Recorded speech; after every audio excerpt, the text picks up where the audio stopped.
Summerslam, brought to you by Ica Pro. Ica Pro, for everybody that cares about their body.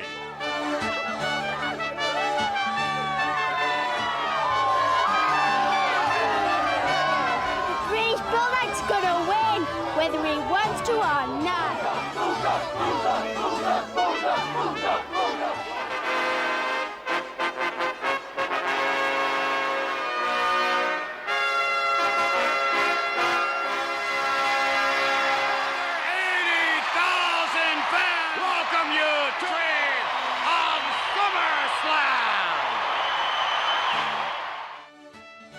Hello and welcome to that 90s Wrestling Podcast. Today we are reviewing SummerSlam 1992, all the way back in the Wembley Stadium, the old Wembley, with the, was it the Towers or the Twins, was it called? The Towers. Towers. Yeah, so not the big ugly arch we've got these days. Cool. And once again joining me, we have Mags, Dan and Rob. How you doing, lads? Who's going first? I was waiting for Mags to jump in. Before I'll go first. I'm doing really well. Got a little bit of a sore throat from a cold. Had to clean out a keyboard earlier today because of these two bastards. But yeah, I'm doing really well. Rob? Starting to worry about what footage Mags has got of us if he's having to clean his keyboard out. Oh, I'll tell you, it's from the episode of UTT podcast that dropped today when Dan said, "Oh, I worked at a supermarket, and the only way you were moved up the ladder was if you shagged the boss." And then you said, "Well, at least you kept what you're doing to your own private life," or something like that. It was hilarious, and I was supping a lemsip. And it just one of those kind of like spit out laughter moments. It was brilliant. It's a shame. I thought for a minute you were knocking one out to me only Dan's, where I just sit there, drink beer, eat pizza, and watch wrestling in my pants. Awesome. Well, lads, before we get into the show, so time this goes I'm all right, out, James. Thanks for asking. You're just there, aren't you? How are you doing, Dan, today? Well, I'm all right. You got your Mass Effect. You look pretty fucking happy to me. Yeah, I mean, I've got the Mass Effect remaster. That's pretty good. I'm really excited to talk about this pay-per-view. It's one of my all-time favourites. It's going to be a good laugh. He's wrote a diatribe, a dissertation. He's done his uni dissertation on this. It'd be better than my actual uni dissertation. That was wank. Awesome. But before we get into it, so by the time this episode goes out, the channel will be 1 year old. So happy birthday! So before we start, I want to say thank you to you three for helping me do these pay-per-view reviews, and Rob, you was on my first ever episode, Mags me second, and you've been my Jedi master through all this time, teaching me the miracle of Skype and editing. You have far surpassed all of us. How far you've come in a year is absolutely phenomenal. Going from starting from nothing to being so many subscribers, being a YouTube partner, getting some banging interviews, well on your way to being the best British wrestling interviewer. Thanks. And Dan, I always enjoy your stories. And Dan, you are also here. You've got there in spite of me. I've been the one that's just been sort of dragging you down a little bit, making political jokes and scaring away the conservative fan base. See that episode of The Simpsons? It's like, Maggie, you're so cute. Lisa, you're so smart. Bart, we like you, Bart. I watched that one the other night. So what you're saying is you put up with it, but I'm still one of the most popular characters, got you? Yeah. Eerily accurate. But yeah, I'll say thank you to you. I want to say thank you to every guest who's gave me time for this to come on the show and allow me to have the pleasure of getting these great stories from them. It's been an absolute pleasure. And I want to say a big thank you to everyone who's checked out the channel, podcast form or YouTube form. Rather, you've hit that like, you subscribed, comment, shared. Really, really grateful to every one of you. And if you said to me a year ago, Fat, you'd be interviewing the likes of Rob Van Dam, Vince Russo, Ahmed Johnson, Candice Michelle, Nick Aldis, and I've actually got the likes of TJ Wilson, my best friend, Eric Bischoff, Maria Kanellis coming up soon as well. So the best is yet to come for this channel. And I want to say thank you to everyone who's jumped on, and hopefully we can just keep growing. So thanks to everyone. So with all the soppiness out of the way, so yeah, it is SummerSlam 92. It's held in Wembley Stadium on August 29th in front of 80,355 fans. It's disputed, but it's around about that number. Originally, the show was going to be held in Washington, but business wasn't that great in America, whereas in Europe, they was just killing it. And I think the original plans was going to be Shawn Michaels v Bret Hart for the title, but because Bret Hart heard that they was doing it in the UK, he said it only makes sense for me and Davey Boy to do it, which will prove to be true later. But before we get into the show, so even the rest of the media while at time, so some bangers today. So on the UK music charts, number one, it was Snap, Rhythm as a Dancer. Banging tune. Stands up today, that song. Yeah. And top of the US charts, Boys to Men, End of the Road. And top of the UK movie charts, Alien 3. That's a fucking depressing film. Oh, it's so shit compared to the other two. I prefer Resurrection to Alien 3. That's how boring Alien You're entitled 3 is. to your wrong opinion. Alien 3 is boring. Alien 3's got a stellar cast. Yeah, This but is boring. the guy who does Rocky 4. Well, just Rocky 4 is Oh the no, best Rocky 4's great. Rocky 4's great. Okay. It's not. I the do best like Rocky Jason Four. X. I like Jason X. Is that the one where he goes into space? Yeah, it's awesome. Mecha Jason in space. Uber Jason. Yeah, freezes he his was- head in liquid nitrogen and smashes it on a table. Awesome. And top of the UK, the US movie charts, Honeymoon in Vegas. I can't say I've watched that film. And in the video games world, we just saw the release of the Super Mario Kart. Great game. Me personally, out of all the Mario Karts, I actually prefer Mario 64. Mario Kart 64, sorry. And yeah, I could play that every day. But Double dash for me. Mario Kart Double Dash on the GameCube. GameCube. That was a good one. one. Oh, so yeah, so we get into the show and we see a big advert first for Ico Pro, which was great to see. Any of you tested out Ico Pro? For people who care about their body. Yeah, it's not on So obviously I have, So not. have not. I've never ever known what it actually is. What is it? Is it like a protein drink? I think so. Apparently, funny enough, I think Bruce Pritchard talked about it, like, you know, when something the wrestle was in its early days, you know, when it was good, before he became a complete shill. And it's not the same anymore. It really isn't the same. But he said, like Ico Pro, he said it didn't really do that many benefits. He said, but it had a great taste. So, yeah.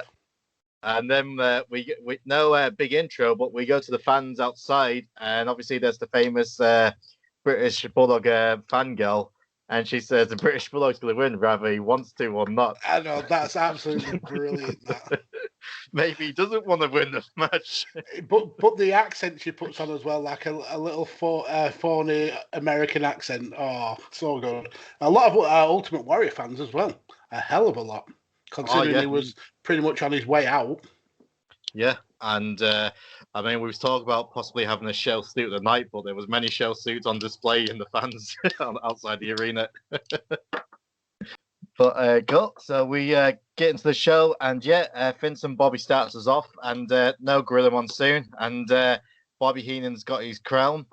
And first match of the night is Money Inc. versus LOD, and Money Inc. IRS cuts a promo talking about tax cheats. And I'm thinking, you do realise, like, UK people, that the taxes are taken out for them by the jobs. And It managed to work me, though.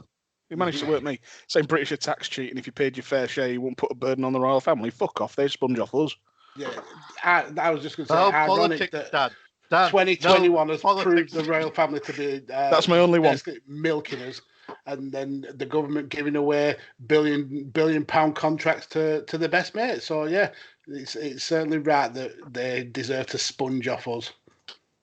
It's lucky that Dan and Mags don't get political on their own podcasts, isn't it? Yeah, we avoid it like the plague on our own content. I'll be honest, I think your views on the royal family is more controversial than my Michael Jackson joke. No. Cool. So, and then we see LOD come out on the motorbikes, with the state of Hawk, but the state of Rocco. So, what do you think to Rocco making his debut? Rocco was a cunt. Even though he was a dummy, he was a twat. I hated everything about Rocco. The worst thing was Paul Ellering was an amazing promo, but then he gets Rocco and he has to sit there and do like the vent. We've got the best promo in the company, and we're going to give him a ventriloquist doll. Let's see how good he really fucking is. Well, Hawk hated it as well, didn't he? Hawk was adamant that he hated the fact that they were linked to this ventriloquist dummy. But he hated it so much. I've never seen Rocco outside of this pay-per-view. I didn't know of his existence before that or after it. They did a promo a few weeks before where they were on like a building site where a building had just been demolished, and they did this promo with Rocco, and you could tell that Hawk just detested being involved. He was fuming, and then they did this, and then obviously after this pay-per-view, I think Hawk, does he join the Hells Angels or something like that, or rumor has it. Oh, I mean, we'll get into it after the match, but yeah. But as the match starts off, DiBiase and Hawk starts things off, and Hawk, I'm not surprised he looked off his tits after seeing Rocco get presented to him. No wonder he just went out for himself and got himself high as a kite. But yeah, not a great match to be fair, and it was weird. It was bad because of Hawk's condition. Like there was a spot where he ran straight into IRS, wasn't even a shoulder badge. He literally just ran straight into him, like he didn't know he was there, and he made the hot tag. And end of the match came where, what do you call it? Animal. Well, same again. Hawk got in the way of Animal, whipping DiBiase, and Animal's get out the way. Then he hit DiBiase with a power slam, and 1, 2, 3, and not a great match, but yeah, that is the end of the Legion of Doom. So after the match, and I actually spoke to Shawn Mooney about it, before they could board the flight, Hawk went missing, along with our favourite, the Berserker, John Nord. The two of them went off and decided to join up with the UK chapter of the Hells Angels, didn't catch their flight. And that was actually the end of LOD, or the Road Warriors, as a tag team for a couple of years, and they didn't reunite till rather Japan or WCW. So that's the end of the Legion of Doom, and they make the return in '96. So we will, if the show is still going, we will see them again. But it's a relatively short run when you think about it. I think they debuted at SummerSlam '90, so 2 years really. So a short but memorable run. So I mean, Max, you're a big fan of the LOD. So how do you feel about them leaving?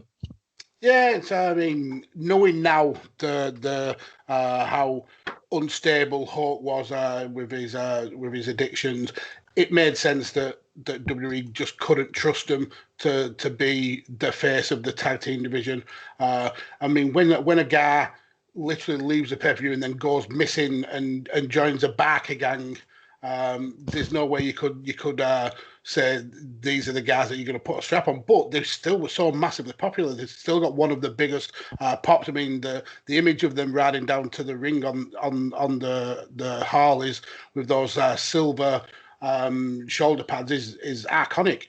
But yeah, the match stunk, and it's not like LOD were exactly ring technicians, but you know what you get with them, and you didn't get that in this match. You could tell that DiBiase and IRS were trying to kind of carry Hawk to a decent match. I mean, there were times when he was in a headlock for 2-3 minutes at a time, and then when he goes for the Doomsday device, I think it's IRS does the drop kick to disrupt that, so he didn't make a fool of himself doing that.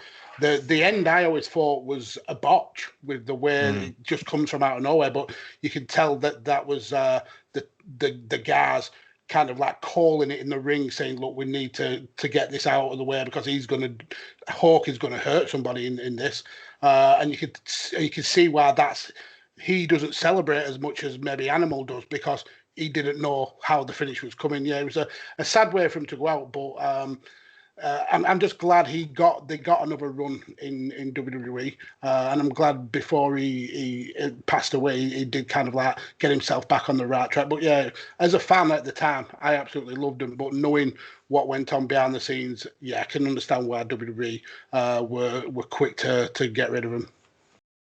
Yep. And Rob, yeah, I would imagine you was a fan of these growing up as well.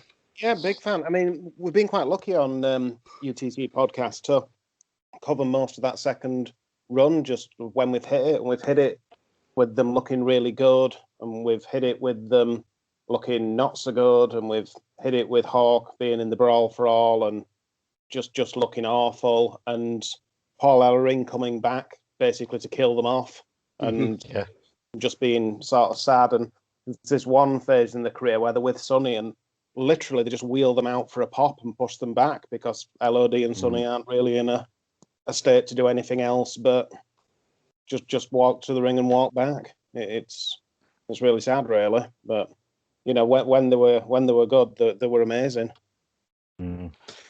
Yeah, I didn't know much about the excuse me, to the backstory of this match. Obviously, I knew Hawk had his problems, but so much of what Mags just said there makes this match make so much more sense. And there's actually a bit of a line on commentary that takes on a bit more poignancy once you know that, where it feels like somebody just taking a shot at Hawk just to try and get him on the try and get him back on the right path or get it through to him. And it's when Heenan says he doesn't look much like a Hawk. He looks like a big dirty pigeon. Yeah. Which in isolation, when you don't know what's going on, is typical Heenan. It's quite funny, but could take on a much much more sinister meaning. The match itself, it was one of those where you just looked at it and thought, yeah, then, or at least for me, because obviously not knowing, it was fine. The entrance, LOD's entrance was probably the best bit. It's well documented on this show how much we all rate DiBiase. The one thing I did like was, I can't remember if it was Hawk or Animal who early on got hold of IRS's tie and actually stepped on it to stop him going over to make the tag. That was a really nice little touch. Yeah, but, I think Bobby calls it his tongue again. Yeah. And one other thing about this match, though, is how good did DiBiase look in white? I mean, you normally see him obviously in those black tights, but I thought the white is a really good look for DiBiase, especially on that entrance jacket. Yeah, because he had the black one, didn't he? He had like the petrol green one, and the white one. I always thought the white one was his best ring gear. Cool. So we go to the next segment and we see Mean Gene, and he's with Ric Flair, who's decked out full wardrobe, even though he hasn't got a match tonight. So my favourite though was when Gene was just asking Flair, like, is Mr. Perfect in the Warriors corner? He goes, and then he asked him, is he in Savage's corner? So just really like cocky sort of promo. So it was good. And then we see friend of the show, Sean Mooney, and he's with Virgil. And the only thing I could just notice was just a big lump of snot hanging out of Virgil's nose. I only saw the bloody constipated faces he was pulling when he was shadowboxing. And the last bit, he almost threatens to punch Shawn Mooney. That was a really weird kind of like build up to the match. But he'd also gone back to his Macho Man tarts, because he did the whole thing with Roddy Piper wearing like almost like boxing shorts, and now he's gone back to the stripy tarts. Yes, it was muddled though, this promo. Sorry, Rob, I'm carrying over the gimmick from UTT. Well, this weird bit at the end where he goes, "I'm different. I'm too legit to quit," and he does like this little dance while he's saying it. And he cuts his throat as well. It's like, Jesus Christ. He just didn't know whether he wanted to be a face or a heel in this promo. Yeah. Do unto others before they have the chance to do unto me, so you're a prick. And then saying that, unlike all the good people in London and around the world, he's too legit to quit, so that means you're not a good person. Cool. So he is part of the next match, and he's against the debuting Nails. And so the backstory for Nails, he was abused prison there by the big boss man. How's Nails the heel in this storyline? Surely they got the big boss man who's using his power, beating on these prisoners, abusing his power. Surely he would be the heel, wouldn't he? It's always the way in wrestling, though, isn't it?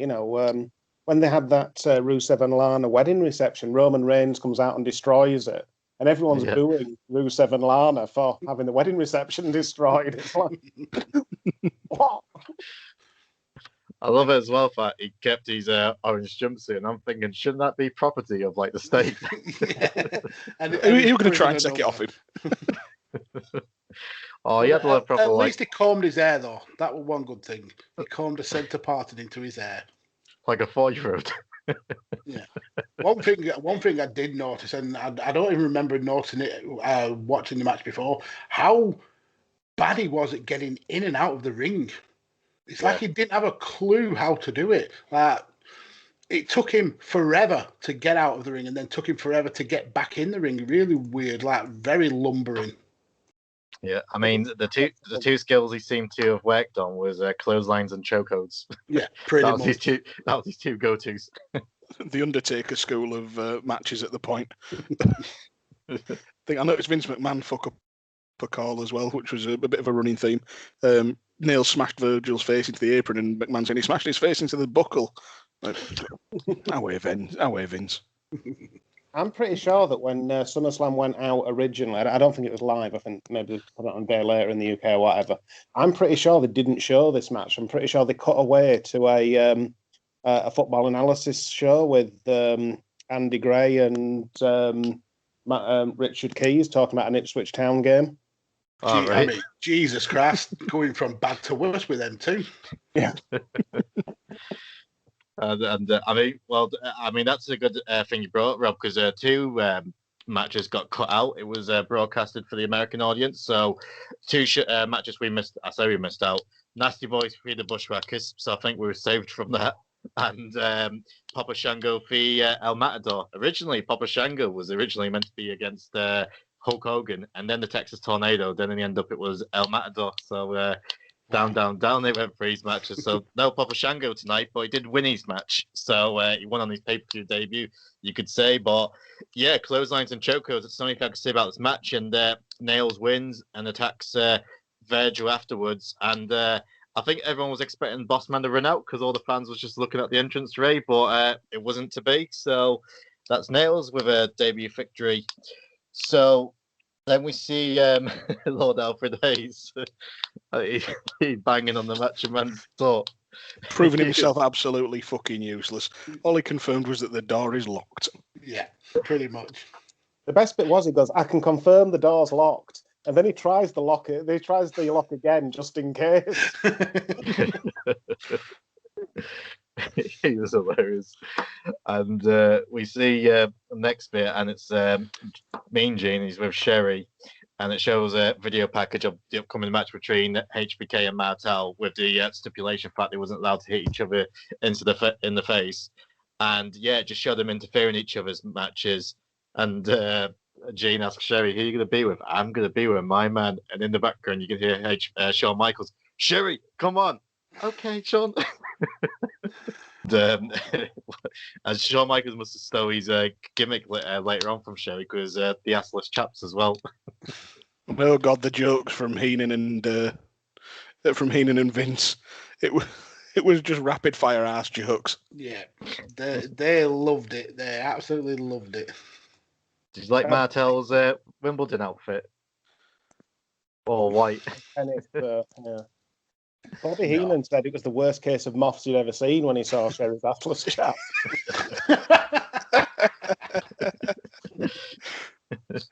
And as for Rick Martel, he looks like somebody cast Sylvester Stallone to play a Will Ferrell character.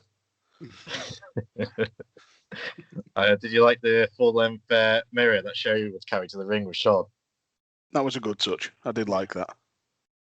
It was, and my favorite though was when Shawn's famous hit and Bobby Heenan always whistles to it. Because at first I thought, I was looking around, I thought, who's whistling around me, and I'm like, oh, it's Bobby. But so it's this was a good match. I actually really enjoyed this match, and I mean, kudos to the cameraman. He was in the right places also. But yeah, I've really enjoyed this match, and it kind of reminded me a little bit. Obviously, it's complete, but like the comedic and the timing of say the Martel and Jake Roberts match. it was obviously the blindfold match was kind of like that, but obviously more, legitimately contested. And I really did enjoy his matches. What did you think? Yeah, not a lot. Not a lot. So we'll move on to the next match. We're all just too polite. We'll go in order. Mags, Dan, and Mags, Rob, and Dan. Mags, Rob, and Dan. I thought it was a good match. It's not often you get heels versus heels matches, but in this case, I think it really worked, having like kind of Sherry as the focus point of this match. The in-ring stuff was really good quality.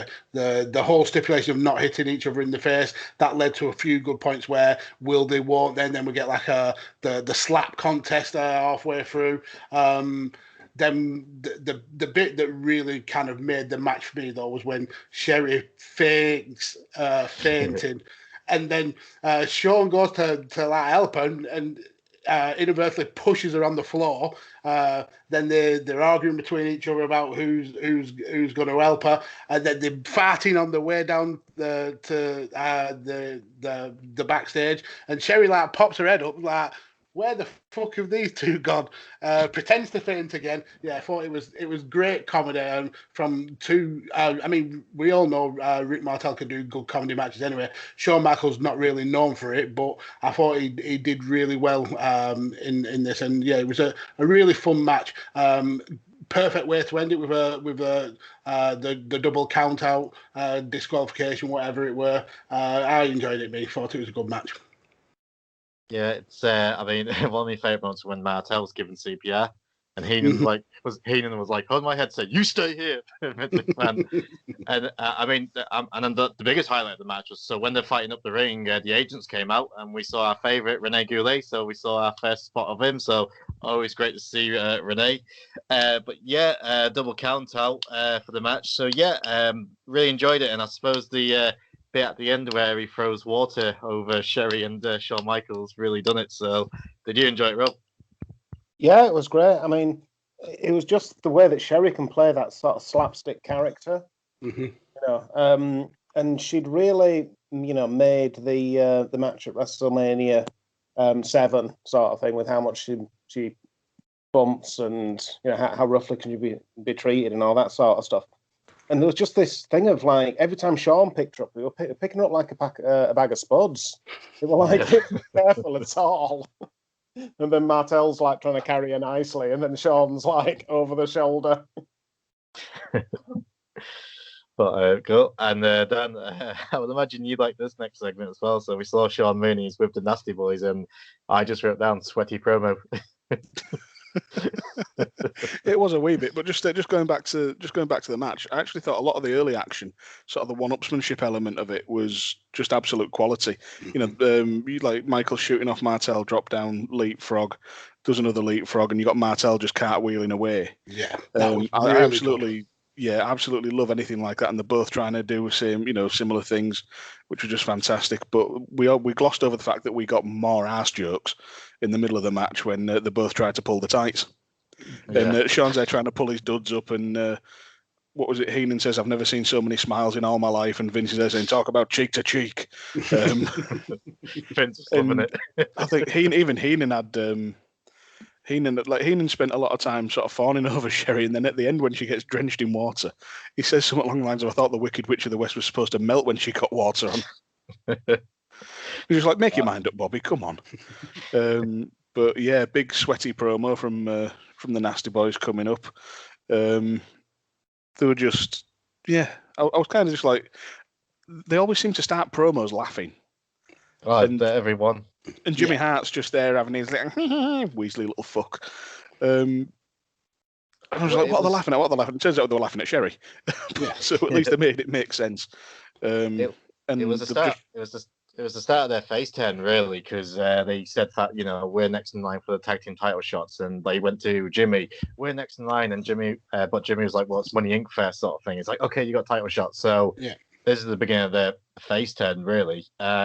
But it does lead into the next tag team titles match, and I forgot to mention that Money Inc. wasn't the tag champs anymore because the Natural Disasters beat them on the house show. So our next match for the tag team titles is the Beverly Brothers v Natural Disasters, and we start off with a genius poem, and then the Disasters walking down the ring. Typhoon had the biggest smile on his face walking to the ring. Did you see him? It was like going, "Hey, how you doing?" to the fans that were cheering him. He loved it. He absolutely.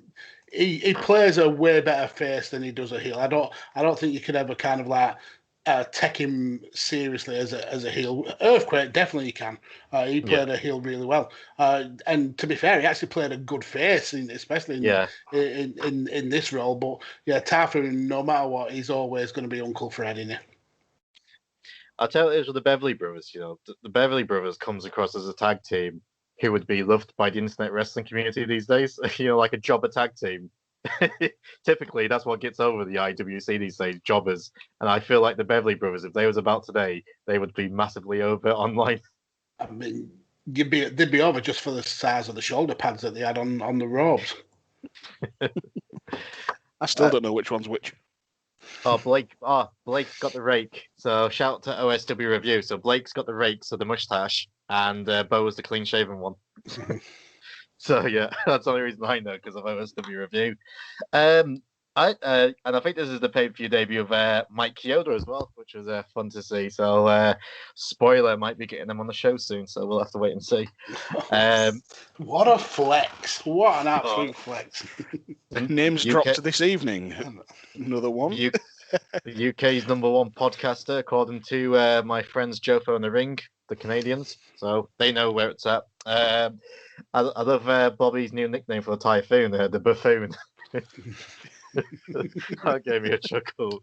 But to be fair, I actually enjoyed this match. I really did. It was a lot better than the opening tag team match. And it's weird because Typhoon's a massive guy, but he seemed to play this, the Ricky Morton role, I suppose you could say. He played it really well. And I actually did think it was a good put together tag team match. And Disasters win when Earthquake gets the power slam followed by the Earthquake splash. And the fans do go mental when they get the pin. So I enjoyed it. What did you think, Rob?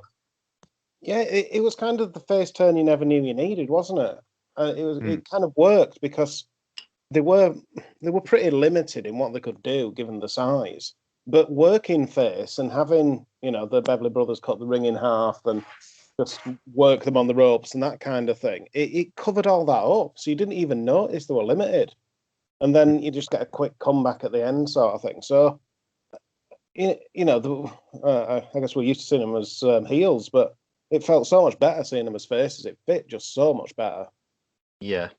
And I think it's kind of because Dan, like myself, you enjoy like Hoss matches. So seeing this big Hoss tag team, I can imagine it was something you got behind as well. Yeah. I always like to watch Natural Disasters going back. I think I was from reports because when I was on my first podcast recording with Mags, I had to shout my dad and ask him what I was actually like watching this pay-per-view, funnily enough. And yeah, apparently Natural Disasters I was just like in awe of from the outset. And yeah, just absolutely love the guys. Obviously very versatile, even though they were limited, in terms of playing face and heel. I just liked it. And just you got to shout out more, just more amusing commentary from Heenan. Vince McMahon starts bollocking on about the amount of scaffolding equipment. Says something like 15 tons of scaffolding equipment overhead, and Bobby just goes, "No, that's just Natural Disasters." He had another one as well, but it escapes me. I don't know if they get earthquakes here in London. Yeah, all right. Oh, that was it then. When they did the, I think the pancake, both Beverly Brothers between them, and then got them both in one, just like big belly smash. And then you got, I think it was Vince actually came out with talk about the Earl of Sandwich. Yeah, that's right. So there's a couple of great calls. This wasn't, it wasn't the best match I've ever seen, but it was fine. It was, like you say, it was damn sight better than the opening tag. And another classic Heenan when going towards a finish when the Beverleys tried to double team Earthquake, but he just ran through both of them, launched one of them out. Yeah. And so Earthquake and Typhoon are in the ring, and he's just like, "That's not fair. It's 8-on-1. It's 10-on-1." It was good. But go. And then we see next segment, we see Gene Okerlund, and he's with the Bushwhackers, and they said they've been invited by the royal family. That's fucking hilarious. Them sitting down having food with the royal family. Some royal sardines they were going to have for the meal, and then they were going to get to sit on the royal throne. And then I think it's Luke says, "I hope you brought something to read." I thought that is a quality little gag. Credit for the toilet joke, but this promo was largely shit. Yeah. I mean, if it wasn't for knowing that they had a dart match on that didn't end up airing, you'd wonder why they're there, and also why the Nasty Boys were actually there, because the promos didn't really do anything. No. And then we see Lord Alfred Hayes again, and I love this because he's outside the Warriors' door. I'm going to go against my ethics to see if the Mr. Perfect was in the room. And he goes to open the door and someone closes his face. How rude. I think you're supposed to go into the locker room. He's a fucking useless bastard on this show. Is it my exhaustive search has come to an end? You've been to 2 dressing rooms, you dick. Give it a rest. But the best part of this promo, though, was the Ultimate Warrior side was something that a kid had obviously coloured in and stuck on. It was horrific. But yeah, Alfred Hayes, how rude that somebody who slammed a door in a room that I was not invited in, how dare they? Shocking and vulgar act of rudeness. We only get 3 people on this show from World of Sport, given that we're not that far away from World of Sport ending and, you know, being the biggest show in Britain. And Lord Alfred Hayes is one of them, and that's like the representative we've got of British wrestling. Yeah. And one of the others is Kamala. So yeah. Oh, good Lord. But that one of my favourite segments, Alfred Hayes done. I think I didn't know if it was on pay-per-view, it was on one of the super tapes. It must be on one of the super tapes from back in the day. And he's doing a segment with Sensational Sherry, and this is just as actually during this sort of time. And she's doing she says, right, I'm gonna go and get undressed now. And he's like, oh, can I watch? He was a proper perverted little man. He was funny. And the next one, big match. So the Mega Powers explode as the Repo Man takes on Crush, bro. I love Colonel Crush with a passion. And he makes Repo Man his bitch in his match, Mags. I skipped this one. I couldn't see them do dirty. But yeah, Hawaiian Crush, he looked a massive specimen, didn't he? He just looked so huge, and it wasn't that long ago that he was the third man of Demolition, and now he's beating up his former buddy.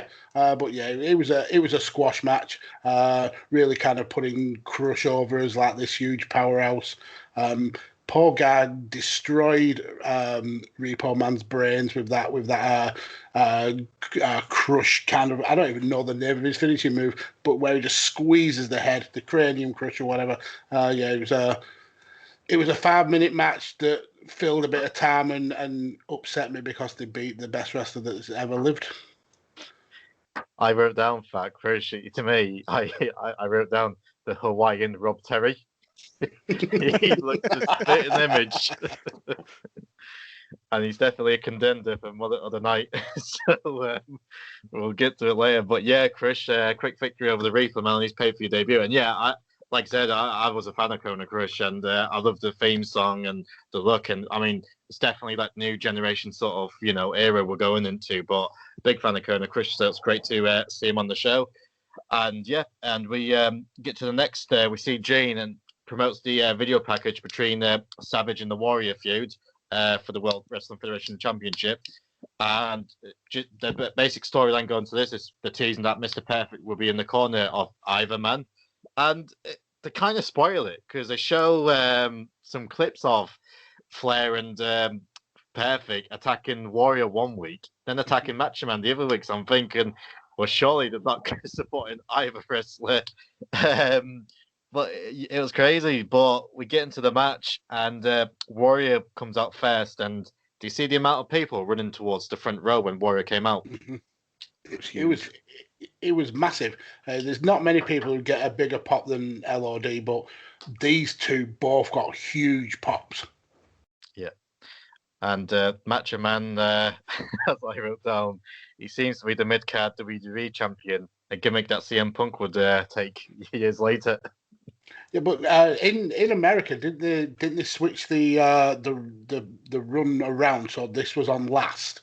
That's right, yeah. So the majority of the audience will still have thought that this was the biggest match on the card. Yeah, it must have been weird then. It must have been weird then when they saw this match. It was like still a bit of daylight, and then they went to watch Bulldog. Yeah. Wait a minute. They're wrestling at 2 a.m. to 5 a.m. It's like an AEW Dark show where it's the next morning by the time they finish recording. Cool. And what do you reckon to Warrior's bodysuit? He looked like a meathead in Lady Gaga's meat dress. It looked like bacon. It actually looked like it was made of bacon. Maybe it was maybe it heated up bacon as it ran. Yeah, maybe. Maybe he thought Hogan was onto something. Ultimate Warrior by way of Dane pack bacon. Someone must have liked being creative, and they thought, I like that idea. We'll stick that onto a 7-foot giant in a few months' time. Yeah, because even in the promo video of him being attacked by Flair, Perfect, and the Nasty Boys, he had a similar one there. It was like literally drawn on like muscles and abs and an arse crack, and it was like, yeah, this is really, really weird. Yeah. Airbrushed arse crack. Because the one on the promo, he has like a black Ultimate Warrior like symbol on his arse cheeks, whereas in this one he obviously had the writing down the middle of his back. Yeah, but just who thinks that's a good idea? You know what? I've got a good plan for you. Why don't you go out as a strip of bacon? Oh, yeah, it was ridiculous. The crazy thing about wrestling is the wrestlers are the ones that buy the gear. And yes. the promotions just let them go out in it. It's like Ric Flair always wears the same stuff when he's losing. It's like, why would you let him do that? All right, you're fine, Rick. Just, the Warrior wants to go out to something that makes him look naked. Yeah, that's fine. I've seen that episode of The Simpsons when they go skiing. Ned Flanders is in the suit. Feels like I've got nothing going on. It was pretty much like that because he even pauses on. Obviously, does the top rope pause, and it zooms into his crotch, and he may as well have drawn a dick and balls on his gear. It was just, it was not a good look, Warrior. Jesus Christ, man. My favourite was the standoff. And he goes, the belt. Respect RESPCT. All I kept thinking was Ali G. RESPCT. Respectka. I'm still chuckling at the idea of Warrior doodling a donger on his gear. Didn't Hulk Hogan say in his court case that Hulk Hogan, the wrestler, had an 8-inch dick, but Hulk Hogan, the man, didn't? No, Terry Bollea, the man, had a 5-inch one, yeah. So that's how the Warrior gets round it. He just draws one on. And when he's excited, he just draws a little bit longer. Had to stop him originally because he had a marker pen halfway down his thigh. So there is a match going. We could probably just do a full segment just talking about his singlet, but yeah, it wasn't a bad match, to be fair. I mean, it's not anything like the Mania 7 match, but I did actually enjoy this match. You could tell the fans was more behind the Warrior because there was quite a few moments where Savage took over. He would start getting a few boos and some good spots, and then towards the end, Flair and Perfect walked down, and Warrior goes for the splash. He gets knees, and then Perfect trips Macho, and yeah, it was quite a back and forth match. So I did actually really enjoy it, and yeah, a lot of things happen, and towards the end, Macho Man realizes that Perfect and Flair's attacked the Warrior, so instead of doing the elbow into the Warrior, decides to dive to Flair, gets hit by the chair, and Warrior wins by count out, and then Warrior runs them two off, and him and Macho Man celebrates in the ring. But pleasantly surprised, this was actually a good match. So what did you think to it, Max? Yeah, I think everybody knows that Warrior was not the best in ring. He normally is at his best when he has a kind of like a Bill Goldberg style squash match. But there's something about him wrestling Savage where it brings out actual wrestling moves from Warrior. I mean, you've seen him doing like stuff like suplexes and backbreakers and sidewalk slams, stuff that he wouldn't necessarily normally do. So I think that's a testament to how good of a ring general Savage was, that he can get such a good match out of someone who is technically inept as a wrestler. The finish, it did what it needed to do. It kept Savage with the title, but it also kept Ultimate Warrior looking strong and going into the feuds that were between like Flair and Perfect and stuff like that. It did what it needed to do. I think it just took away from the really good action that we got in the first half of the match. But yeah, I enjoyed it. I thought it was a really well done match. I just can't believe, James, that you didn't use the Warrior's costume to slip your Manscaped advert in. that would have been the perfect time, because he was hairless like a baby mouse. I'll be honest, I think by the time this episode goes out, I won't be sponsored by Manscaped no more. So, now, to be fair, I mean, quick note on that. I actually just done that for a bit of fun, and I think I actually, at the time of recording, I will be getting messages off him tomorrow, but I did it for a bit of fun. And I've said to a lot of years, and this is something I was going to mention, I'm not in it for the money. Don't get me wrong, if the channel blows up and I can earn thousands an episode, then yeah. But it's not going to happen anytime soon. At the end of the day, you chance your arm, and if it works, it works. If it doesn't, you can't say you didn't try. Yeah, and the Manscaped thing was a bit of fun, and same as I've passed 1,000 subs now, and if I want, I can sign up for the YouTube monetization. But I don't want to, because there's nothing worse than when you're watching a video and an ad pops up, and if people's going to take time out of their day to watch my videos, I don't want them to be watching through ads. So the Manscaped one was a bit of fun for me, but yeah, it would have been a good segue, Rob. But in terms of the match, I mean, I'm a massive Flair fan, and I loved him at this point, but there was too much Flair. It was just over the top. The thing that I did like, though, was when Flair had a chair in his hand, and Vince McMahon's sort of shouting, he's got a chair, and Bobby Heenan says he's just looking for somewhere to sit. This was a fun match. I was amazed by how... Not amazed by how good it was, but I think when we watched WrestleMania 7 and looked at that, we all agreed that it was Savage and Sherry and who sort of saw Warrior through that, and Sherry was the MVP of the match, and I think the whole show we almost unanimously gave that to Sherry. But like you say, Savage pulled out sort of 10 maybe 15 really good minutes out of Warrior and made him look an absolute $1 million and himself. So yeah, it was phenomenal. Like I say, a bit too much Flair.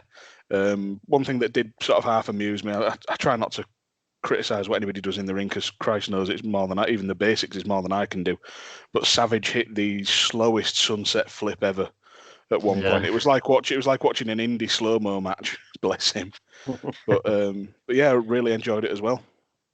Yeah, and he came back on the last show, but this is his departure again, the Ultimate Warrior. So so the original plans leading to the next pay-per-view, the Survivor Series, it was going to be himself and Macho Man tag teaming up as the Ultimate Maniacs, which is a great name.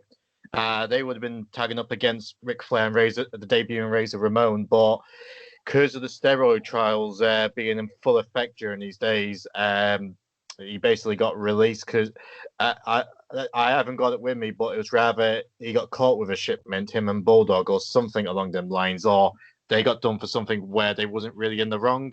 I don't think they was in the wrong, but because of the size of the guys, I suppose it was the reason it gave Vince McMahon an excuse to kick him out the door, basically. So that's the end of the Warrior, and after this as well, Macho Man actually loses the WWE title against Ric Flair, and by the time we get to the next pay-per-view, that will have changed again, but I'll save that spoiler till then. I don't know how to spoil it. It's 20-odd years ago, but 30 years ago. 30 years ago. But Yeah, so Warrior came back, but he's gone again, so we won't see him again until 96. How do you feel about the Warrior leaving again? I mean, as a fan at the time, it was huge, and it's a big loss because he does get huge pops. Whether you like him as an in-ring talent or not, the guy was massively popular, but it comes with so much baggage that, again, you kind of can't fault WWE for not wanting to put their eggs in that basket. Yeah, it's like that episode of UTT that you were on with us, Mags, where I read from the magazine, and Vince Russo has done this article where he says that, every time the Warrior and WWF come together, then both sides kind of know that it's going to end badly, but they do it because when it works, it's magic. Yeah. And you can't really explain it better. It always falls apart, but there's always a little bit where it's magic. And this match was certainly one of them. Cool. And so we go to the next bit, and we see Harvey Whippleman, and he introduces Kamala with Kim Chi. Does any of you know who Kim Chi is? Brooklyn Brawler. That's the right. Is that who it was? Yeah, I thought kimchi was like soured cabbage. Yeah, Brooklyn Brawler. Yeah. Can I just say as well, Howard Finkel sarcastically introducing Harvey Whippleman. What just a masterful moment that was. And then Harvey Whippleman threatening to knock him out. I'd back Howard Finkel in that fight. Exactly. It was about 3 stone piss wet through. But yet the deepest voice of any human on earth. Yeah, mate, he was like fucking Loki, wasn't he? I think he's alive, Whippleman. I'm going to have to see if I can inquire about getting him on the show. Speaking of alive and dead, The Undertaker, what an entrance with the hairs coming out. Yeah, that was so cool. But yeah, and Vince McMahon, not Bobby this time, but Vince McMahon came out of a racist phrase. So they talk about The Undertaker and what's the difference between The Undertaker and Kamala. And Bobby Heenan says along the lines that The Undertaker is dead and Kamala is living. And Vince McMahon says, "Oh, if you call that living." And I was like, "Ooh." I didn't even notice that. Yeah. Oh, Vince.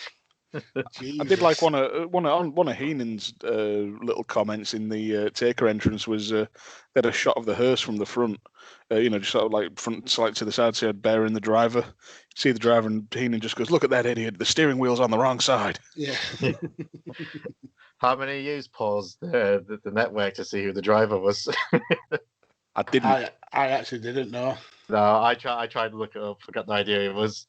Is this the truest that the Undertaker gimmick's been performed? By the way, like he's actually a legit Undertaker during his entrance with a S.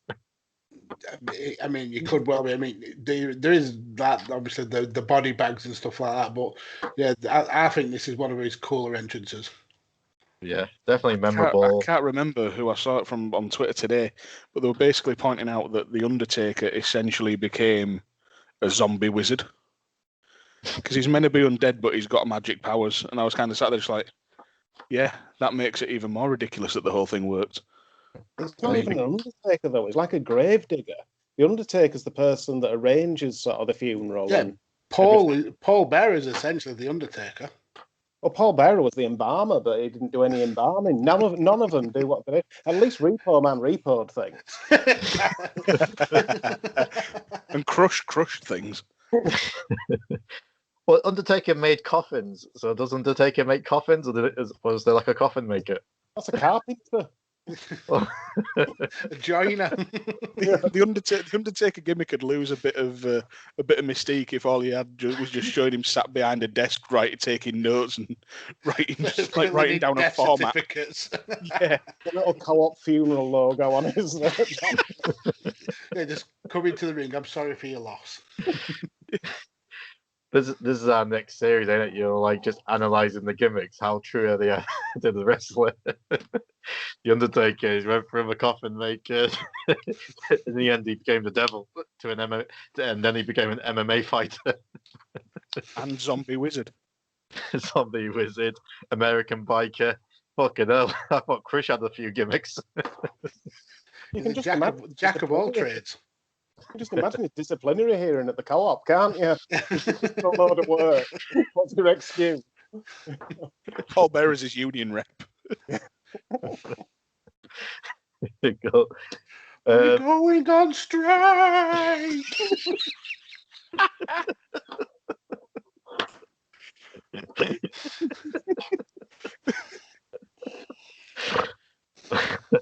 I don't know if they put out clips of the reviews. I'm putting out a clip of this.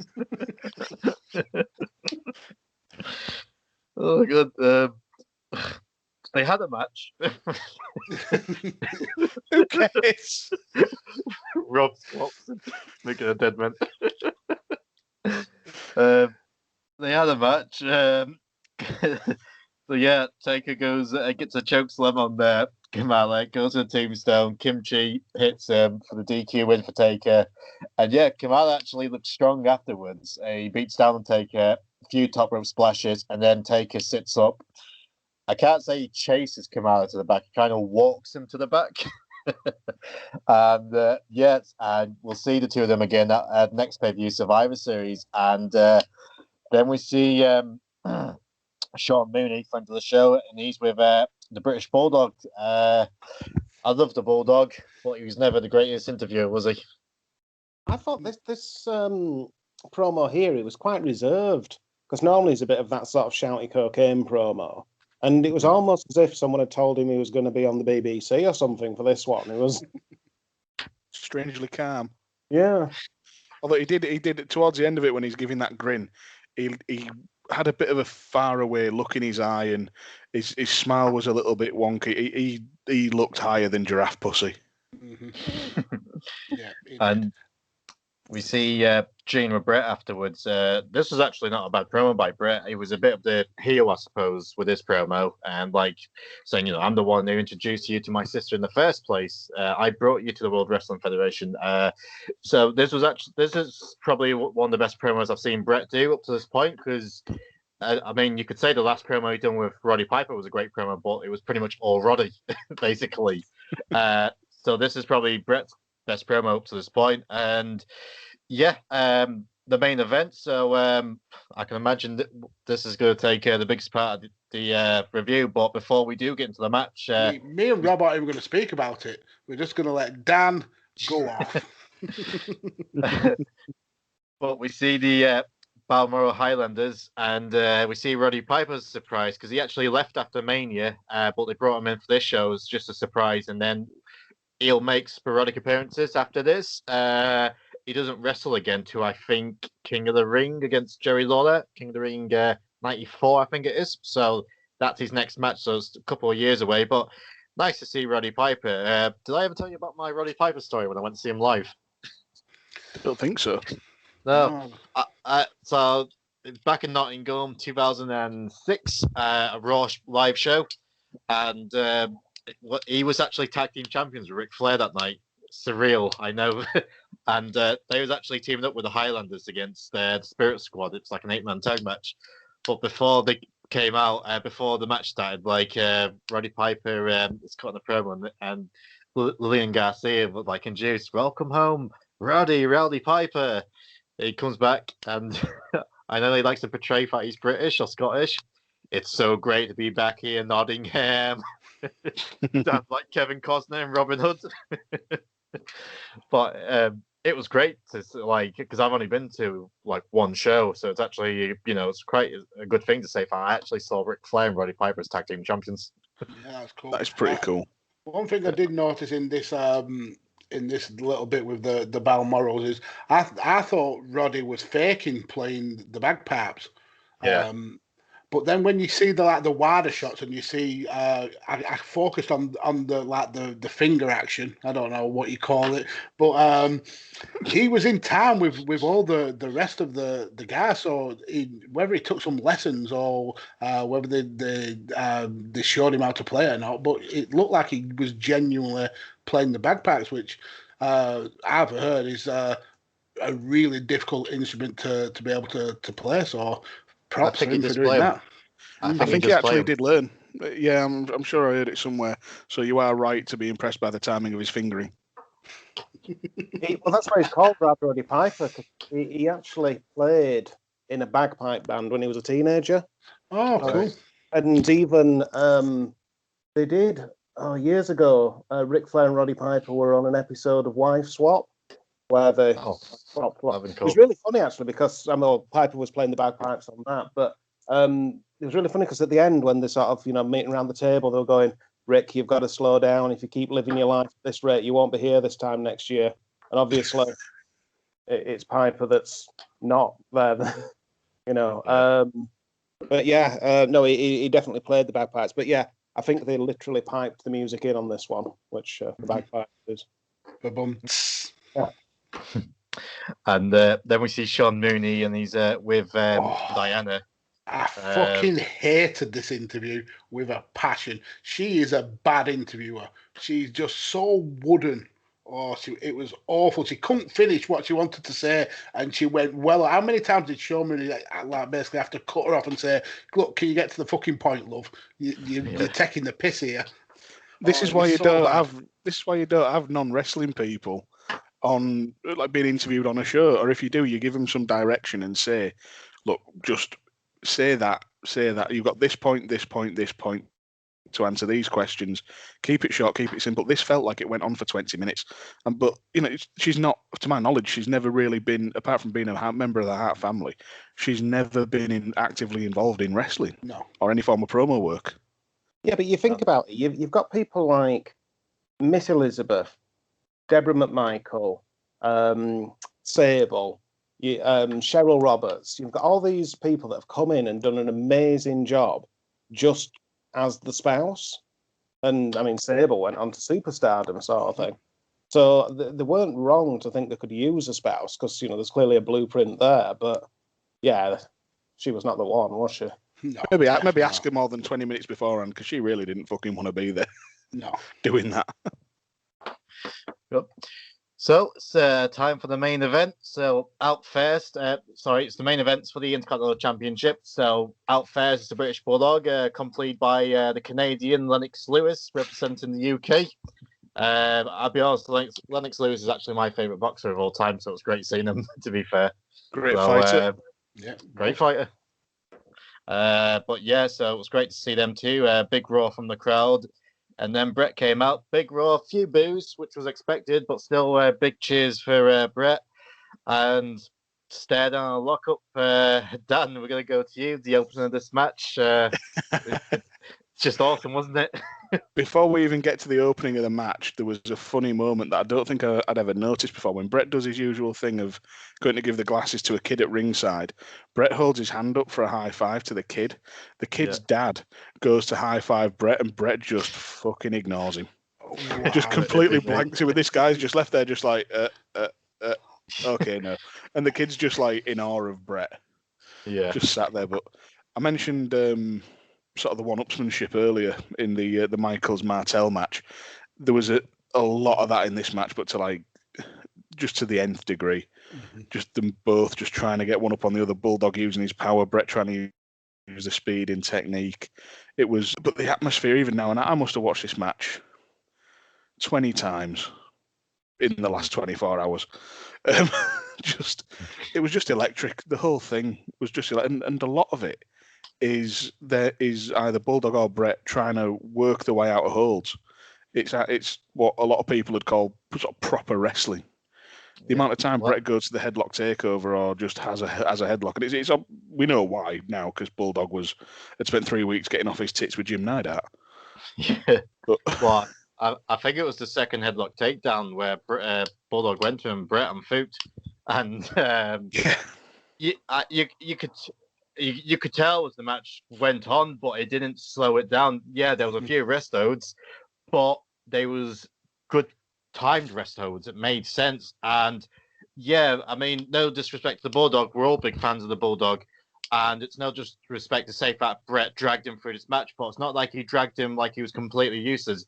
He still done what he needed to do. And I mean, if this was Bulldog at say 50%, imagine the kind of match it would have been if Bulldog was at 100%. But just such a great match. And I mean, if it was, like I said, Bulldog is one of our favorites, and he is good in the ring. Like, obviously, world of sport upbringing, British wrestling, obviously he's good.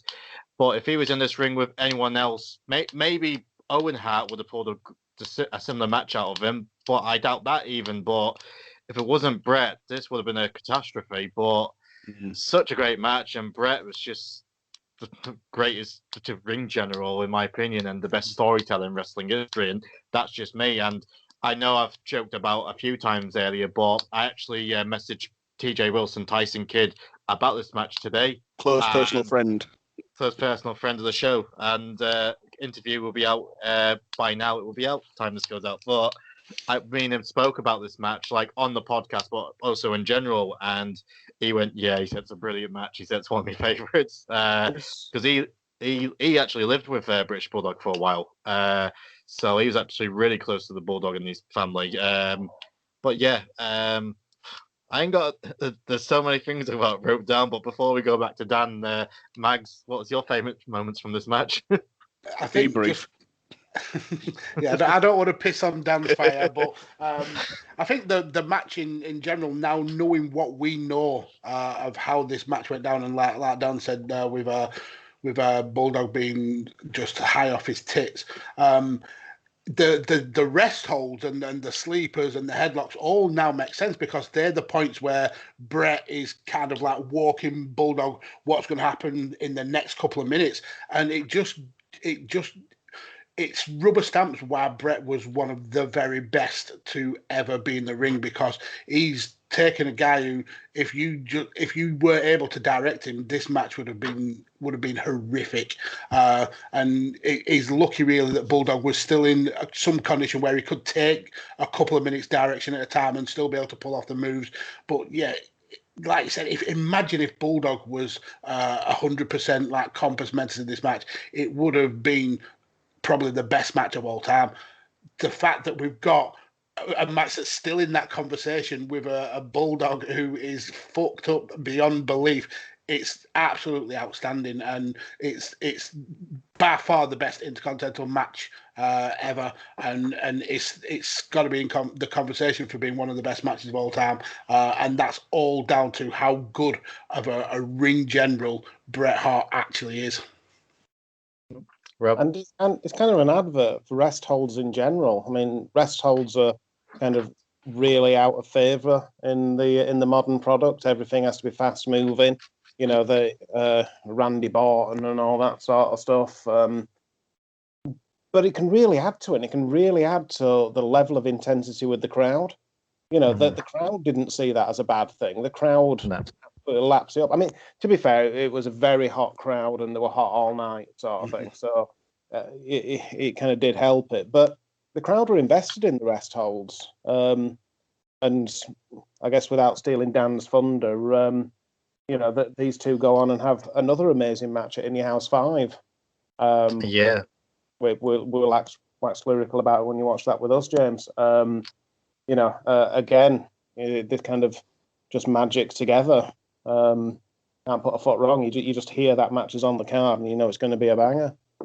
Yeah, and one thing I've noticed, like going back, like I said, I've always been Bret as my favourite wrestler. I've made that well known, but I love his suplexes, the way he would actually, like, you know, lift his feet, like, as he hits a suplex. It's great. And I always loved Davey Boy's crucifix pins. He always seems to be so quick and just awesome. And obviously the turnbuckle spot, which we all know what Bret does. No one does a turnbuckle spot like him, rather going face forwards or backwards. Just unbelievable match. And I mean, I know Bulldog was fucked all the way through this match, but it made for a guy who looked like he was really selling, because he was. I've never seen better selling in the match.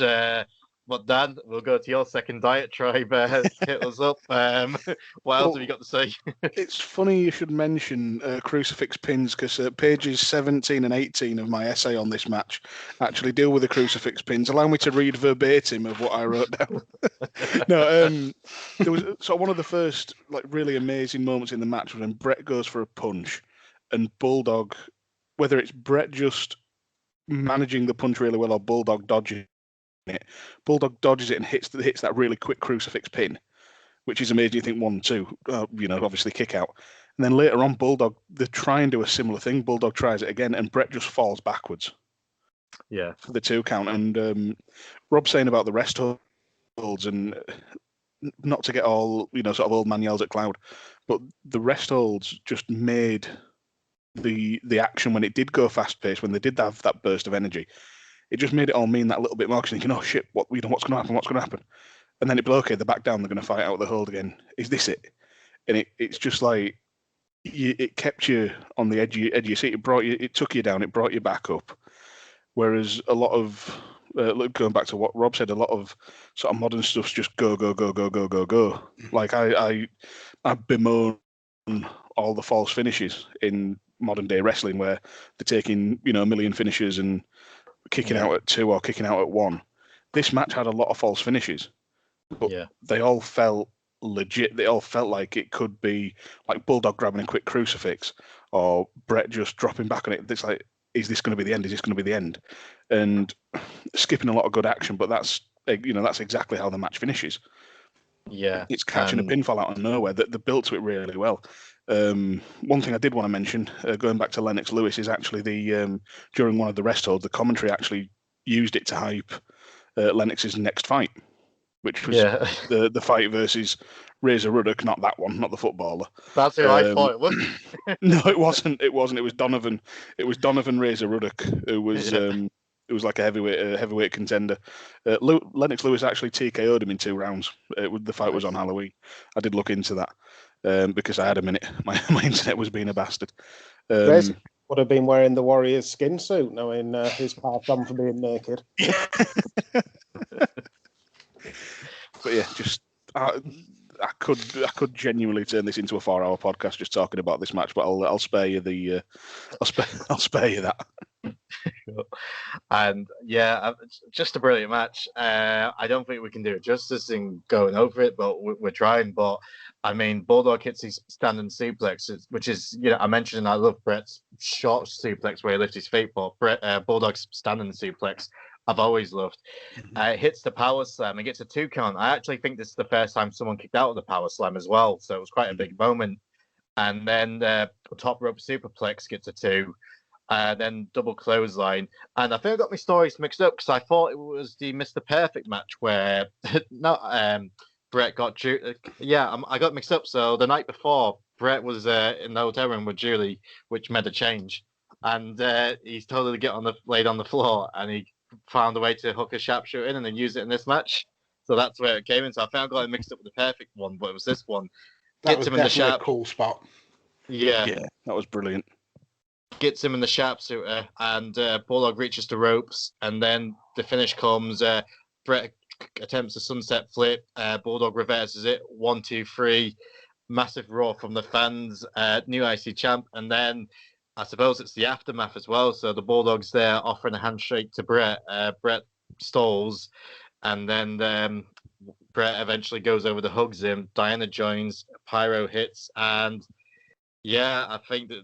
Well, this is the biggest moment in the British Bulldog's career, and unfortunately, after this show, he's gone. But before we talk about that, review this match. I mean, I said to Tyson Kidd that I do believe Shawn Michaels, Bret Hart is Mr. SummerSlam, and we'll go into it in a bit, but. I personally think this is the greatest SummerSlam match of all. It's greatest main event of SummerSlam of all time, hands down. But I can't think of any other SummerSlam matches that actually tops this match. I mean, you very well could be right. I can't think of any off the top of my head what's as good as this.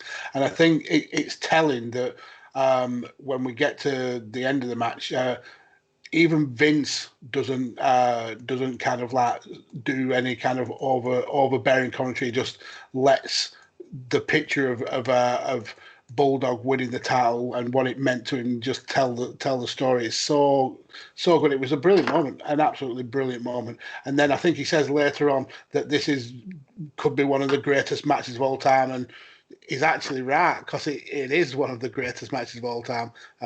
So yeah, we can't wax lyrical enough about this match. It's so damn good. Rob? I can't believe no one's mentioned right at the end, you just get Lord Alfred Hayes in a voiceover go, cheerio. Yeah. Where's this come from? I blocked that from my mind. It was terrible. But this match, you say about it being the greatest SummerSlam match of all time. This is legitimately my favourite match of all time. It was incredible. I think the finish to this match, when you see the crowd reaction, I think it's what people refer to in football these days as absolute fucking limbs. Just people up everywhere. It was... I'll go off again if I carry on talking. Yeah, you can make the case... you can make the case it's the greatest IC title match. The only other IC title match that can rival it is Savage and Steamboat. Yeah. If I was being super critical, though... You're not going to be. No, I am. And this, 92 isn't perhaps the era for this, but it would have kind of been nice if there'd been a more partisan crowd.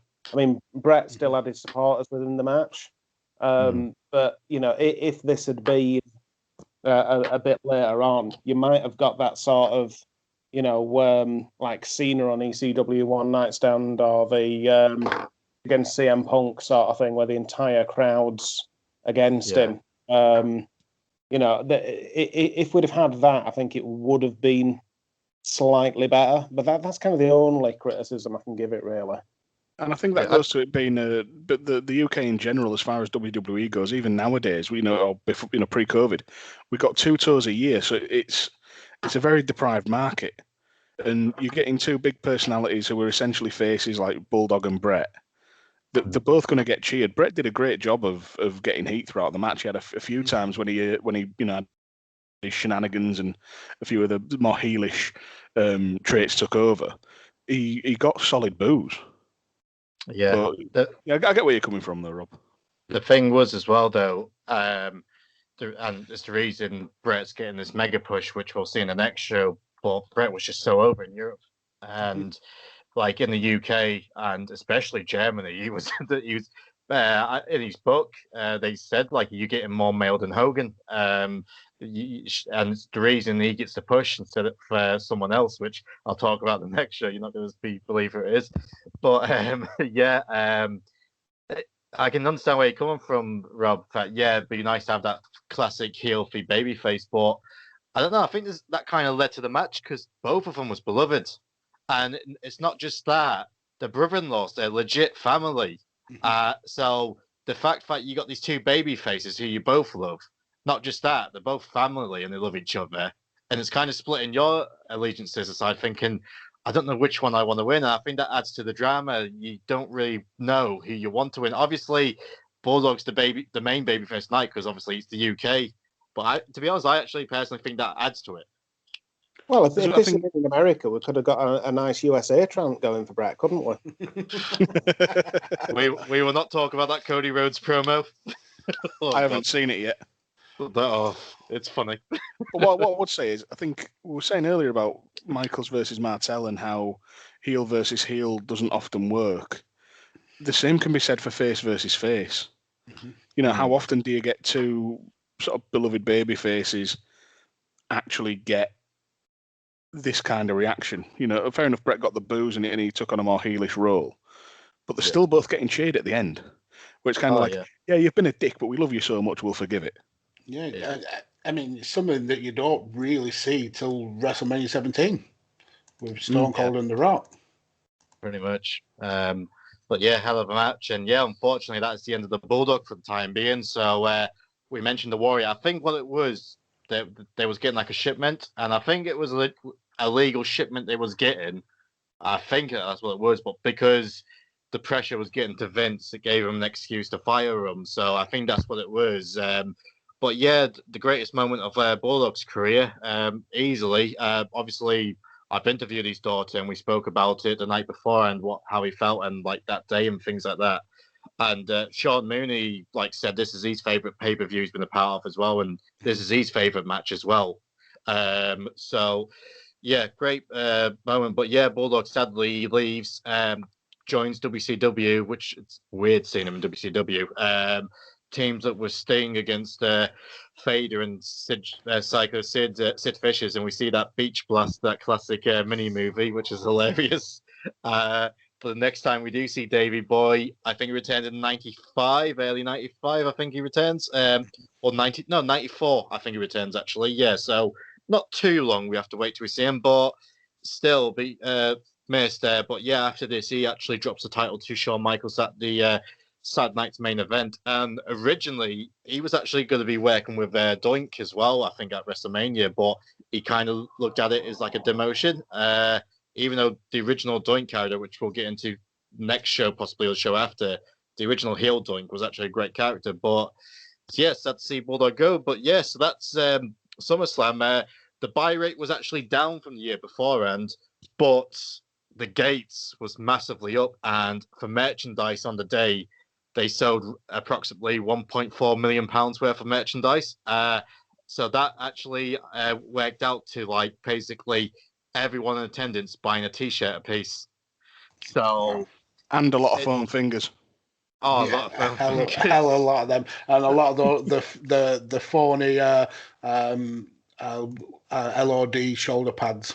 Yeah, but I mean, you're not really surprised why they sell so much merch because they're saving on shipping and things like that. So that's why. And if you're looking at legit numbers for attendance, I think this is still in the top 5, even the top 3 of all-time attendance. I think it's been beaten by WrestleMania 29, and I forgot the other show it's been broken by, but it definitely beat WrestleMania 3, which they say was 93,000, but it wasn't. It was more close to 77, I think, 76. So this was actually bigger than WrestleMania 3, and that was one thing I forgot to mention, the amount of people in that stadium. It was, and I mean, especially, we've been watching wrestling where there's been no fans, but to see a sea of fans everywhere. And it was jam-packed. Yeah, they was just up for it all night. So before we do get to awards, I mean, thoughts on the show. I can't say top to bottom, it was like a WrestleMania 17, but I really enjoyed the show. This is probably one of my favorite reviews I've done, favorite shows I've watched up to now. I definitely rate it really good. So, Mags, what did you think to the show? Yeah, being fully biased as a card carrying Brit, I think this is one of the best shows, certainly of this era, and I think a lot of the matches actually still stand up, are still really entertaining. There's some kind of filler in there, I understand that, but when you've got a match as good as the main event and even the Savage and Warrior match, you've got a half decent pay-per-view there. Yeah, I enjoyed it as much now as I remember enjoying it when I watched it when it was aired in 1992. Rob? Yeah, just on that, getting a lower buy rate than the previous year, it's probably just worth mentioning that was the 91 was the only SummerSlam that outsold the WrestleMania in the same year. So yeah, it's really an anomaly that you're comparing it to. So it obviously was great for business all round. In terms of the show, the crowd were just on it all night, and that lifts the show. So some shows we've watched have been, they've been good in parts and lukewarm in others. But yeah, like you say, it's the best show we've watched. It's hard to believe we're still within 12 months of Survivor Series 91. So go from that. Yeah. When you consider it at that level, it's just brilliant. Dan? I've just got so much nostalgia and bias for this because Bret versus Bulldog is the first match I remember watching as a kid. I was 3 years old when it first aired, and I think I watched it that year. But this show, top to bottom, I had a VCR of it. It was one of the first, the Silvervision Classics collection, like double DVDs and all that. I've still got that upstairs, and it's got the the missing matches. So I absolutely adore this show. It's got its faults. It all does. Rob was exactly right about the crowd. But again, it goes back to being a deprived market. They always get great reactions from the UK when British fans and European fans travel for WrestleMania. Always add to the atmosphere of any occasion. They cheered through the roof for fucking Virgil. Yeah. Do you think? Do you think it's a coincidence this is our favourite pay-per-view and this is the first pay-per-view without Hulk Hogan? I've missed moaning about him. Yeah. Does it feel weird that there's no Hogan, or is it like you didn't really notice? It felt weird there was no Flair match, to be fair. I thought that was weird, but I didn't miss Hogan. No. Right, so we'll go to awards. I think this is probably going to be the easiest awards show we do tonight, to be honest, but we'll start off with match of the night. Do we really need to talk about it? What more can be said about Virgil versus Nails? Repo Man v Crush, man. Crush was like, Mr. SummerSlam tonight. No need. Absolutely no need. So, and I mean, this is a fun fact for you. So, since starting the show, I mean, I presume we're going Bret Bulldog. Yeah, absolutely no doubt. Yeah. This is actually the third year on the bounce that Bret Hart's won match of the night at SummerSlam. Wow. Yeah. So shows how good he is. Yeah, the first SummerSlam done was 90. That was with like one of my old co-hosts, and it was him and Anvil, Hart Foundation against Demolition, that 2 out of 3 falls match, which was a great match. That actually won match of the year that year as well for 1990. Then obviously last year against Perfect, that won the SummerSlam match of the night, and that also won match of the year for 91. Obviously he's winning match of the night tonight. It's a good chance he's possibly winning 1992 match of the year, so that's how good Bret is, and especially at SummerSlam. And that's why I said, like, I know I've joked around saying, I've been talking to TJ Wilson, but you've not mentioned it. I didn't think you'd even spotted TJ. Who is TJ Wilson? I call him TJ Wills. TJ Wills. But I said to him, we need to get it on the fact Bret Hart is Mr. SummerSlam, and he said, I've never really thought of it till now. He said, and you're 100% right. So, and I said to him, so if I see a documentary about it on the network, I know who the credit. He went, yep. But yeah, he's definitely Mr. SummerSlam, and I mean, he's got some good matches to go. But yeah, didn't he wrestle Owen in a cage match at SummerSlam as well? Is that 94? 94. Yeah, I mean, that's a banger of a match as well. So yeah, you've hit the nail on the head with him being Mr. SummerSlam. Yeah. So I presume we all agree on that. Moment of the night. We'll start with you, Max. What's your moment of the night? I can imagine it'll be involved in this match, but yeah, what's your moment of the night? It's got to be Bulldog winning the title, and Bret and Diana all like celebrating in the ring. It's just the best way to end a fully fledged British WWF pay-per-view. It was such a cool moment. Yeah, so I've got to go with that. Rob? Yeah, well, pretty much the same thing. I put down, the Bulldog sort of sitting down and catching that pin. Because it kind of shocked from the crowd as well, because you don't really expect it to end there. And then that moment, and then sort of the elation. So, but it's basically the same thing. Yeah, Vince actually didn't know the finish. Bret said to him, he said, do you want to know the finish? He went, surprised me. So Vince McMahon generally didn't know what the finish was going to be. Obviously, he knew that Bulldog was going over, but he didn't know the exact finish. And great finish, Dan. Your moment of the night, I can imagine it's the same. Yeah, it is. You just can't argue with it. And it is, like Rob says, that moment when he sits down, the 3 counts down, the crowd realise it. And I said before, just everybody's up cheering, arms flailing everywhere. You just can't beat it. And again, obviously, we're going to be biased, for Englishmen. But just what I was kind of hyperbolically calling it the pinnacle of pro wrestling on Twitter the other day. But it's not far off. It's not far off. for a lot of people, that was the height of their fandom, especially for UK fans. So that's not an exaggeration. But yeah, so that's 2 clean sweeps. So this one, it might be split or might be the same. MVP of the night. Me personally, I'll start things off. I want to say Bulldog, but I got to say Bret, because not only did he, it's a bit disparaging to say he dragged Bulldog to a great match. He did and he didn't, because Bulldog had the capabilities, but without Bret, we wouldn't have got this match. And not only did he put Bulldog over massive that night, he showed the world, he was like, yeah, I'm next in line to become WWF champion. So for me, it's Bret tonight. Mags? Same.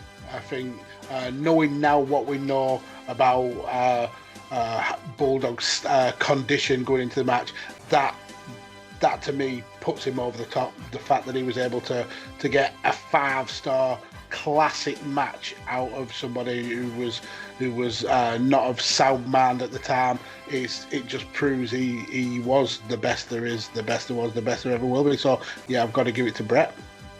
Well said. Rob? Well, I've kind of looked at it from a kayfabe point of view and said Bulldog.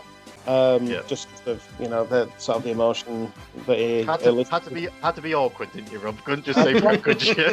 We could have see what I have to deal with every week. I've said Bulldog, but I've also put slash the crowd, because crowd elevated this show. Yeah. And as Dan said, staff market or whatever, but yeah, they need a pat on the back. Dan?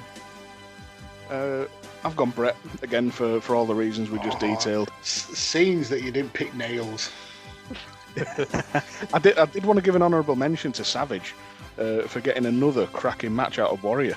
Mm-hmm. Yeah, but it doesn't just getting a cracking match out of a physically inept Warrior doesn't trump getting a what would have been a 7-star classic if it was in the Tokyo Dome match out of Bulldog, who was possibly inebriated. Yeah, we had possibly. we just got to argue. We just got to argue over what degree. Cool.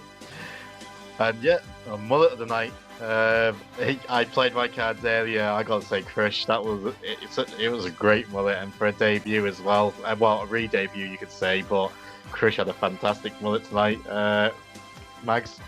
Yeah, same. The long flowing part at the back, the total kind of almost like Shane McMahon style hairdo at the front. Yeah, that was a king mullet. Rob? Yeah, I've gone for Crush as well, and it's just counterpointed by the lack of Repo Man's hair compared to that glorious vein of Crush. This Repo Man disparagement, I'm not happy.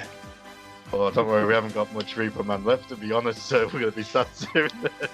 Dan, who's your mullet tonight? Crush is a strong choice, a very strong choice. But I spotted someone in the crowd. If you pause the recording at 2 minutes 37, and you look at the crowd, and if you look in the top left-hand corner, the 7th person from the left. No, I can't even carry that on. I'm actually going for. You what, Rob? We used to give a timestamp as opposed to just letting you get the entire 3-hour break. No, I was going to go Crush, but I'm going to be a dick and give it to break the clean sweep and go for Mike Chioda, because he was actually rocking a very subtle mullet. It was just professional enough, but he still had a little bit at the back there, just dangling down. Awesome. Cool. So that's the end of the show, lads. Cracking show. I really enjoyed this tonight. And the next pay-per-view we'll be doing will be Survivor Series 92 to end 1992. It feels like this year we've reviewed this is actually flying by. No, this Tuesday in Texas this year, so it's only 4 shows this year, unfortunately. Hopefully, Survivor Series 92. We soon get into the in your house years, though. I think I worked it out. For this time we finish this year, I think we finish SummerSlam 93, 94. No, SummerSlam 94. I think we finish. So we'll be well into the new generation era. So once we hit them in your house, as God help us, and like the Monday Night Raws as well. We're going into that era soon, so I'm thinking, do we have to watch all these Monday Night Raws to keep going like where we are? And in your houses, that's where, like, it'll be interesting to see how far this show goes through these reviews. I mean, obviously the very last pay-per-view is Armageddon 99. So if we can make that, it'd be amazing. But we've got a lot of shows till then. But awesome stuff. But before we do go, tell everyone where they can find you. Max, which podcast are you representing this week? Okay, so firstly, you may have noticed I've changed my Twitter handle. I am now officially at Podfather Mags. And I'm actually going to give a bit of a scoop to this show. I've got my Badland replacement. We've started recording a few episodes. We're going to be doing me, Tanner from Radio Techers, and Ore are going to be doing a review of all the Raws and pay-per-views from the Attitude Era. The podcast is going to be called A Change in Attitude, and the reason why it's us three is because I lived and breathed the Attitude Era in my youth. Tanner was kind of like a channel hopper, so he watched both that and WCW, and Ori got into wrestling after the Attitude Era. So we've got like three different kind of perspectives of our knowledge of the Attitude Era. So hopefully we'll bring like all different conversations to the table there. But that by the time this episode drops, that will have hopefully started on Chairshot. So I'm going to be representing that today. Go and follow that at ACIA Pod. Awesome, can't wait. And Rob and Dan, UTD Podcast, doing some great stuff at the minute. But tell everyone where they can find it. Well, I'm just going to say, Max, I think it's disgraceful that you can't just jump to the Attitude Era. You have to sit through some 95 shit before you're allowed. Well, actually, to be fair, we didn't. A lot of people seem to think the Attitude Era starts at the Screwjob, Montreal Screwjob. But we've actually gone back to essentially the start of Stone Cold. So we've started with the King of the Ring 1996, and we're going to follow it all the way through to essentially when the Attitude Era ends. Well, so you haven't started with the Cure for the Common Cold? No, the Cure for the Common Show. That's your length bit, the Cure for the Common Cold. Right. You drink out your keyboard. Yeah. And if you want to hear a show that does review the episode of Raw, which is, some people say, the start of the Attitude Era, the Cure for the Common Show, we've reviewed that on UTT Podcast, which you can find on the same channel that you listen to this if you're listening on podcast, or search UTT Podcast in your podcast provider. You can find me at UTT Rob. It's more about mutuals than followers, so more than happy to follow back. Awesome. And Dan? You can find me at Dan Griffin21, usually tweeting wrestling that's at least 6 weeks behind, and potentially live. I've not done it for a while, but potentially live tweeting movies that are 25 years old that I'm watching for the first time. Rob occasionally lets me go on the UTT Podcast Twitter account at UTT Podcast. I've not made any major fuck ups yet, but it's only a matter of time. So yeah, give us a follow. It'd be great to have you all along. Awesome. And for everyone who wants to follow me on Twitter at 90s Wrestling Pod. Follow me on Instagram, that 90s Wrestling Podcast. And I've also got a Facebook page if you want. And that's where I put a lot of links to the show. So if you're on Facebook, hit me up on there and I'll be sure to be friends with you back on it. And if you are listening to this on podcast form, please give us a 5-star rating, comment and subscribe. It really does help the channel out. And same if you're on YouTube, please give us a like. Comment and share and tell your friends, and the more subscribers, likes and 5-star reviews we get, the more publicity the channel gets, which means the more guests I can get and try and provide you with some entertaining stories. So thanks again everyone for listening to this, and next show, Survivor Series 92. We're fastly approaching the new generation era, a lot of changes, especially with the next show, and definitely a different era we're definitely going into. So till then, we'll catch you in the next one. Bye.